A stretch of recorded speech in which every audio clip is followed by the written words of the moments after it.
ભાવનગરની વાત કરીએ તો ભાવનગરના તળાજામાં એક સાથે 5 સિંહો જોવા મળ્યા છે। તો ભાવનગરથી આ મહત્વના સમાચાર સામે આવ્યા, જ્યાં રોયલ ગામવાડી વિસ્તારમાં 5 સિંહો જોવા મળ્યા।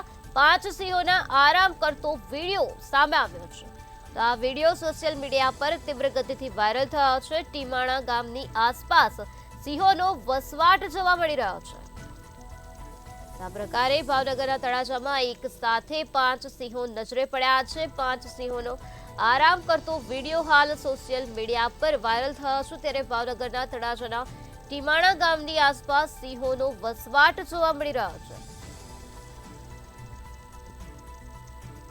રોયલ ગામવાડી વિસ્તારમાં આ પ્રકારે 5 સિંહો નજરે પડ્યા છે અને આ સમગ્ર ઘટનાનો વિડીયો હાલ સોશિયલ મીડિયા પર તીવ્ર ગતિથી વાયરલ થઈ રહ્યો છે। 5 સિંહોના આરામ કરતો વિડીયો હાલ સોશિયલ મીડિયા પર તીવ્ર ગતિથી વાયરલ થયો છે। ભાવનગરના તળાજાનો આ વિડીયો છે। ભાવનગરના તળાજામાં ટીમાણા ગામની આસપાસ આ પ્રકારે સિંહોનો વસવાટ જોવા મળી રહ્યો છે। ત્યારે એક સાથે 5 સિંહો આરામ કરતા નજરે પડ્યા છે। આ સમગ્ર ઘટનાનો વિડીયો સામે આવ્યો છે, જેમાં સ્પષ્ટપણે સિંહો જોઈ શકાય છે।